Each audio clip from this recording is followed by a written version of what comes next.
Date है आज 5 अक्टूबर 2021। ये सब टॉपिक कवर करेंगे इस क्लास में। फर्स्ट टॉपिक है अलीबोग व्हाइट ओनियन। ये प्याज है व्हाइट ओनियन, जिसको अभी जीआई टैग दिया गया है।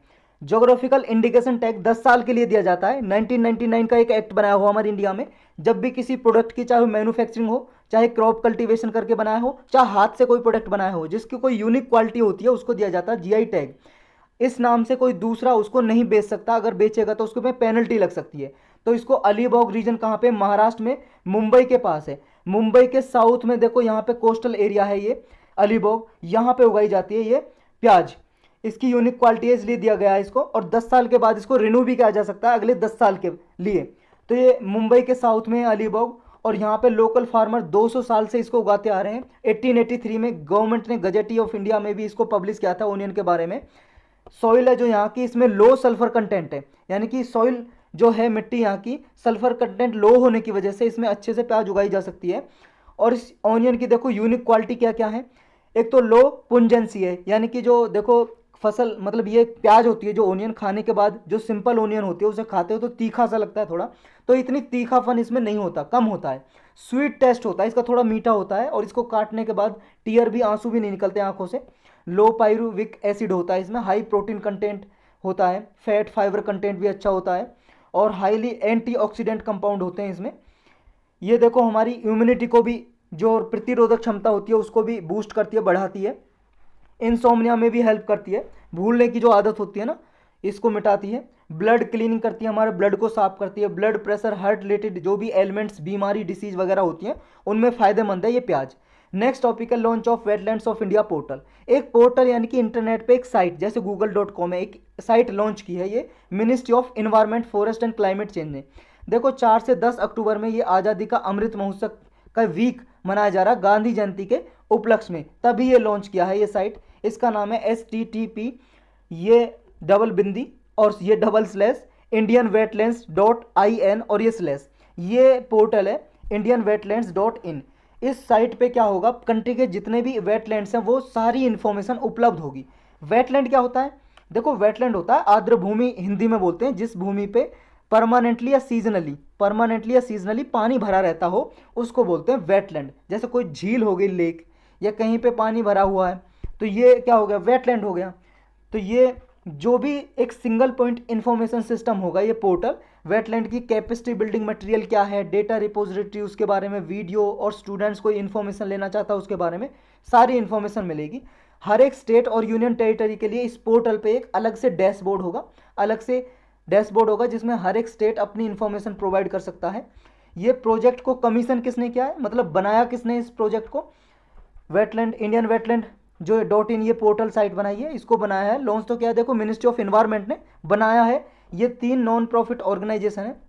एक तो जर्मन की मिनिस्ट्री है, ये तो मिनिस्ट्री है जर्मन की इन्वायरमेंट की, German federal ministry of for environment. एक देखो ये 2 नॉन प्रॉफिट ऑर्गेनाइजेशन है, nature conservation and nuclear safety and international climate initiative. देखो ये IKAI इसलिए लिखा हुआ है क्योंकि जर्मन भाषा में ना, वहाँ पे CLIMAT क्लाइमेट नहीं लिखते, के से शुरू होता है वहाँ पे क्लाइमेट, ये जर्मन भाषा में के लिखा जाता है उसमें। नेक्स्ट टॉपिक है अपना national day for truth and reconciliation. ये देखो कनाडा ने अभी राष्ट्रीय दिवस ये ऑब्जर्व किया है फॉर ट्रूथ एंड रिकॉन्सिलिएशन।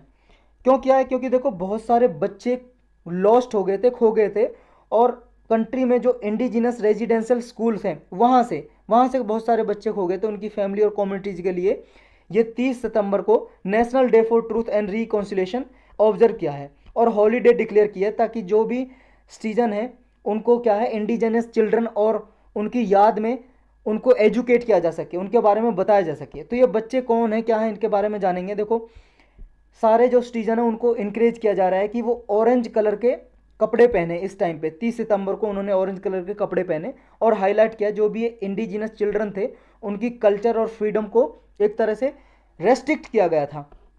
और देखो बहुत सारे चिल्ड्रन के बरियल मिले थे, यानी कि चिता मिली थी। मराठा जो होते हैं ना, जहाँ पे लोगों को जलाते हैं, मरघट जिन्हें बोलते हैं आप लोग, ये नेशनल डे ऑब्जर्व किया गया उस दिन जिस दिन ये पाए गए इनके सब का मतलब उनकी डेड बॉडी। क्या हुआ था कि hundreds of unmarked burial sites मिली इंडिजिनस स्टूडेंट्स की। वहाँ के जो कुछ बच्चे हैं, लगभग 215 बच्चे हैं, ये इंडियन रेजिडेंशियल स्कूल से हैं। कनाडा का एक स्टेट है ब्रिटिश कोलंबिया, ब्रिटिश कोलंबिया नाम के जगह पे एक स्टेट मतलब स्कूल है इंडियन रेजिडेंशियल, ये कामलूप्स इंडियन रेजिडेंशियल स्कूल्स। इसके 215 बच्चों के यहाँ पे बरियल साइट्स मिली। बरियल का मतलब जहाँ पे दबाया गया इन्हें, मतलब मार के दबा दिया गया, तो ये साइट मिली। तो ये देखा गया कि इसमें किनकी जो कल्चर है इनको दबाने का प्रयास किया गया किसी ने, और कल्चरल जीनोसाइड माना जा रहा है इसको। इनकी जो एबोरिजिनल कल्चर थी, मतलब जो मूल कल्चर थी, ये इंडियन ओरिजिन के मतलब बच्चे थे, इनको मार दिया गया यहाँ पे। और इनका एक तरह से कल्चरल जीनोसाइड बोला जा रहा है, यानी कि सांस्कृतिक नरसंहार किया इनका, संस्कृति को लेके, कल्चर को लेके। बहुत सारे लोगों ने अपनी लाइफ्स खो दिए। तो कनाडा के पार्लियामेंट ने इसको फेडरल हॉलीडे डिक्लेयर कर दिया है इस डे को। नेक्स्ट है इंटरनेशनल कॉफ़ी डे 2021। हर साल 1 अक्टूबर को मनाया जाता है इंटरनेशनल कॉफ़ी डे। ये आइडेंटिफाई करता है कि फार्मर के, किसानों के दुख क्या हैं, कॉफ़ी बीन्स के जो किसान हैं, जो कॉफ़ी उगाते हैं किसान, उनके दुख क्या, उनको हाईलाइट करने के लिए डे ऑब्जर्व किया जाता है हर साल। ये जापान ने देखो पहले इनिशिएट किया गया था इंटरनेशनल कॉफ़ी डे 2015 में, फिर ऑफिशियली डिक्लेयर कर दिया था। ये इंटरनेशनल ऑर्गेनाइजेशन है, इंटरनेशनल कॉफ़ी ऑर्गेनाइजेशन, ये 1963 में लंदन में सेटअप की थी इसने। देखो 2015 में इंटरनेशनल कॉफ़ी डे डिक्लेयर कर दिया था अक्टूबर 1 2015 को, तो इस दिन ये सेलिब्रेट किया जाता है। हमारे इंडिया में कहाँ कहाँ पे कॉफ़ी उगाई जाती है, देखो हमारे इंडिया में ये स्टेट हैं सबसे ज़्यादा, कर्नाटक और तमिलनाडु, केरल, इन 3 स्टेट में। और उसके बाद आते हैं ये तेलंगाना, आंध्र प्रदेश, उड़ीसा, और इधर देखो ये सारे नॉर्थ ईस्ट के स्टेट हैं, जो ये स्टेट, सारे इन स्टेट में कॉफ़ी उगाई जाती है। नेक्स्ट है गेमिंग डिसऑर्डर। देखो गेमिंग डिसऑर्डर इतना है, पहले बच्चे क्या होते थे, फिजिकली गेम खेलते थे, बाहर जाते थे, क्रिकेट खेलते थे, कबड्डी, कुश्ती, खो खो, ये सब गेम खेलते थे। लेकिन आजकल ये सब गेम कहाँ पे खेल रहे हैं, मोबाइल पे खेल रहे हैं, मोबाइल पे ये सब गेमिंग खेल रहे हैं। तो इसी को देखो आइडेंटिफाई किया है WHO ने, international classification of disease 11th revision में ये डाला है इसको।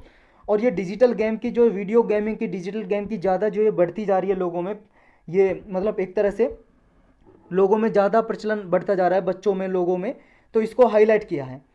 ये WHO ने 11th रिवीजन रिलीज किया था मिड 2018 में, इंटरनेशनल क्लासिफिकेशन ऑफ डिसीज़, इसी के अंदर डाला है इसको, गेमिंग डिसऑर्डर को। तो ये इंटरनेशनल क्लासिफिकेशन डिसीज़ क्या है, ये है जो भी हेल्थ से रिलेटेड समस्या होती है उस डिसीज़ को इसमें डाल देती है WHO, वर्ल्ड हेल्थ ऑर्गेनाइजेशन। तो इससे फ़ायदा क्या होता है, फ़ायदा ये होता है जैसे मान लो जब भी WHO इंटरनेशनली पब्लिक हेल्थ के लिए कोई भी पॉलिसी वगैरह बनाती है, तो इन डिसऑर्डर जो बीमारी इसमें होती है ना, ICD में, इंटरनेशनल क्लासिफिकेशन ऑफ डिसीज़, इसमें इसको ध्यान में रखते हुए वो पॉलिसी बनाती है, ये फ़ायदा होता है। नेक्स्ट है ब्रह्मपुत्रा हेरिटेज सेंटर। देखो ये सेंटर अभी ब्रह्मपुत्रा रिवर हेरिटेज सेंटर अभी इनॉग्रेट किया गया। असम में गुवाहाटी एक जगह है, वहाँ पे एक 150 साल पुराना एक बंगलो है, एक बिल्डिंग बनी हुई है, उसके अंदर ये हेरिटेज सेंटर बनाया गया, ब्रह्मपुत्रा रिवर हेरिटेज सेंटर। देखो ये जो बंगलो है ये 17th सेंचुरी के अहोम रूलर हुआ करते थे यहाँ पे, वो इसको यूज किया करते थे, और इसका नाम रखा था बर्फुकानार टिला, जिसका मतलब है बर्फुकान, ये हिलॉक। ये बर्फुखान जो है ये पोस्ट हुआ करती थी, गवर्नर जनरल की पोस्ट। अहोम किंगडम था ना यहाँ पे, अहोम साम्राज्य, उसमें एक गवर्नर जनरल की पोस्ट हुआ करती थी जिसका नाम था बारफू खान, ये पोस्ट का नाम है बारफू खान। और अहोम किंगडम कौन थे जिसने ये पोस्ट क्रिएट की थी बारफू खान की, गवर्नर जनरल की, उन राजा का नाम था प्रताप सिन्हा या सुसेनगाफा, ये भी बोलते थे, सुसेंगफा बोलते थे। 1603 से लेकर 1641 तक के बीच में ये किंग रहे थे। ये जो ब्रह्मपुत्रा में जो ये हिलॉक है ये मेंशन है उनके स्क्रिप्चर में भी, जिसका नाम है मंद्राचल, भी बोलते हैं इसको मंद्राचल। मंद्राचल मतलब हिलॉक जो है ना यहाँ पे ब्रह्मपुत्रा के पास, ये हिलॉक जो है ये मंद्राचल नाम से जो कुछ बुक वगैरह किताब लिखी हुई हैं अहोम किंगडम के बारे में, तो हिलॉक का नाम मंद्राचल के नाम से मेंशन है। और ये देखो अहोम जनरल थे लचित बर्फू खान, इन्होंने एक battle of Sarai Ghat launch की थी, उससे रिलेटेड यह ही है मंद्राचल या हिलॉक। ये बैटल ऑफ सराई घाट की जो लड़ाई है 1671 में मुगल के अगेंस्ट हुई थी यहाँ पे, और सराई घाट ये ग्रेटेस्ट नवल बैटल के रूप में सेलिब्रेट की जाती है एक तरह से, जो रिवर में लड़ी गई थी। नेक्स्ट टॉपिक है draft electricity rights of consumer amendment rules 2021। देखो इलेक्ट्रिसिटी, बिजली के लिए ये एक नए रूल बनाए 2021 में, इससे पहले 2020 में रूल बनाए थे, उन्हीं में एडिशन किया है कुछ। क्या रूल है ये ड्राफ्ट बनाया, अभी ड्राफ्ट जारी किया है, डिफरेंट स्टेट को ये लागू करना है अभी। ये डिस्ट्रीब्यूशन जो लाइसेंस है इसमें क्या है, 24 घंटे, सातों दिन 24 घंटे बिजली आएगी, पावर सप्लाई होगी सभी कंज्यूमर के लिए। नेक्स्ट क्या है, नेक्स्ट है जी जो इलेक्ट्रिसिटी रेगुलेटरी कमीशन होता है, एक कमीशन होता है जो जितने भी बिजली के जो पैसे वसूलते हैं ना, पर यूनिट चार्जेस जो वसूलते हैं, वो रेगुलेट करते हैं, इलेक्ट्रिसिटी रेगुलेटरी कमीशन। ये सेपरेट चार्ज डिस्ट्रीब्यूशन जो कंपनी होती है ना, डिस्कॉम जिन्हें बोलते हैं, डिस्कॉम डिस्ट्रीब्यूशन कंपनी। देखो एक तो होती है जेनकॉम, जेनकॉम होती है जो कंपनी बिजली बनाती हैं, जो कंपनी बिजली बनाती हैं यानी कि जनरेट करती है, जेनकॉम कंपनी जनरेशन कंपनी। जैसे एनटीपीसी होगी, NTPC national thermal power company, ये बिजली बनाती हैं, और जो बिजली बनाती हैं फिर वो डिस्कॉम को बेच देती हैं। फिर डिस्कॉम क्या करती हैं, ये जेनकॉम से लेके डिस्कॉम आपके घरों तक, जो खंबे गड़े हुए हैं वो डिस्कॉम गाड़ के आपके घरों तक बिजली पहुंचाती हैं। ये डिस्कॉम का काम होता है, डिस्ट्रीब्यूशन कंपनी का। तो ये जो डिस्ट्रीब्यूशन कंपनी के लिए चार्ज क्या लगाना है, ये इलेक्ट्रिसिटी रेगुलेटरी कमीशन डिफाइन कर सकते हैं, मतलब कौन से इंफ्रास्ट्रक्चर के लिए इन्वेस्टमेंट करना है ये भी डिसाइड कर सकते हैं। जो स्टेट के इलेक्ट्रिसिटी रेगुलेटरी कमीशन होते हैं वो भी देखो अगर ये कंप्लाई नहीं करेंगे डिस्ट्रीब्यूशन कंपनी इन रूल्स को, तो उन पे चार्ज लगा सकते हैं, पेनल्टी यानी कि फाइन लगा सकते हैं वो उन पे। ये जो 2020 के electricity rights of consumer rules क्या थे, इसमें देखो कंज्यूमर के राइट को एम्पावर किया गया है कि उन्हें क्या है, इलेक्ट्रिसिटी के लिए कंटिन्यूस सप्लाई मिले, क्वालिटी और रिलायबल इलेक्ट्रिसिटी मिले, यानी कि 24 घंटे सातों दिन उन्हें बिजली मिले। ये फॉलोइंग एरियाज थे जिनमें रूल बनाए गए थे जिनके लिए, एक तो कंज्यूमर के अधिकारों को ध्यान में रखते हुए, डिस्ट्रीब्यूशन लाइसेंस को ध्यान में रखते हुए, न्यू कनेक्शन और मॉडिफिकेशन कराना हो एग्जिस्टिंग कनेक्शन में, मान लो बिजली का नया कनेक्शन लेना है या अपना कनेक्शन ही कहीं और पर ट्रांसफ़र कराना है, तो उनके लिए रूल बनाए थे। नेक्स्ट जो मीटरिंग अरेंजमेंट के लिए, बिलिंग और पेमेंट के लिए, डिसकनेक्शन या रिकनेक्शन लेना हो, या रिलायबिलिटी ऑफ सप्लाई, या consumer as pro consumer standard of performance of licence, compensation mechanism, call centre customer service, मतलब अगर आपके घर में बिजली नहीं आ रही है तो कॉल सेंटर पे आप कॉल करके अपनी शिकायत दर्ज कर सकते हो और तुरंत कामयाब मतलब काम किया जाएगा उसके अगेंस्ट जो भी आपकी परेशानी होगी। ग्रीवेंस रिड्रेसल मैकेनिज्म, अगर आपकी परेशानी को कोई नहीं सुनता है तो आपके लिए ये मैकेनिज्म है, यहाँ जाके आप शिकायत कर सकते हो। नेक्स्ट की प्रोविज़न और क्या क्या है इसमें, देखो स्टेट क्या है इन रूल्स को इम्प्लीमेंट करेंगी, और डिस्कॉम भी देखो अकाउंटेबल होंगी अगर कोई डिले होता है, मान लो कनेक्शन नया कनेक्शन प्रोवाइड करने में या पुराने कनेक्शन को रिन्यू करने में अगर कोई देरी होती है, डिले होती है, तो ये डिस्ट्रीब्यूशन कंपनी भी मतलब रिस्पॉन्सिबल होंगी और स्टेट गवर्नमेंट भी। They are also obligated to provide round the clock electricity, जो भी कंज्यूमर हैं उनको देखो 24 घंटे बिजली प्रोवाइड करना इनका काम होगा। ये जो भी गवर्नमेंट के रूल्स होंगे उनसे कंप्लाई करेंगे, वरना इनके पेनल्टी लगा दी जाएगी, और जो भी पेनल्टी इन पे फाइन लगाया जाएगा वो कंज्यूमर के अकाउंट में ट्रांसफ़र कर दिया जाएगा। ये सर्टेन एक्सेप्शन है कुछ, जैसे मान लो एग्रीकल्चर पर्पज़ के लिए यूज करना है तो उनके लिए कुछ अलग रूल होंगे। बैकग्राउंड क्या है देखो, ये समझना आपको इलेक्ट्रिसिटी कौन सी लिस्ट में आती है। हमारे संविधान में 12 शेड्यूल हैं, उनमें से 7वां शेड्यूल है जो, उसमें 3 लिस्ट हैं, स्टेट लिस्ट, कंकरेंट लिस्ट और सेंट्रल लिस्ट। स्टेट लिस्ट में जो सब्जेक्ट है उन पे स्टेट गवर्नमेंट ही कानून बना सकती है, लॉ बना सकती है। जो सेंट्रल गवर्नमेंट में उसमें मतलब सेंट्रल लिस्ट में उस पर सेंट्रल गवर्नमेंट लॉ बना सकती है। जो स्टेट लिस्ट में नॉर्मली कंडीशन में स्टेट गवर्नमेंट लॉ बनाती है, अगर इमरजेंसी लगी हो तो सेंट्रल गवर्नमेंट भी बना सकती है। जो कनकरेंट लिस्ट है उसमें दोनों स्टेट और सेंट्रल गवर्नमेंट दोनों लॉ बना सकती हैं, लेकिन सेंट्रल गवर्नमेंट का अगर लॉ बना हुआ है तो वही प्रिवेल करेगा, वही माना जाएगा।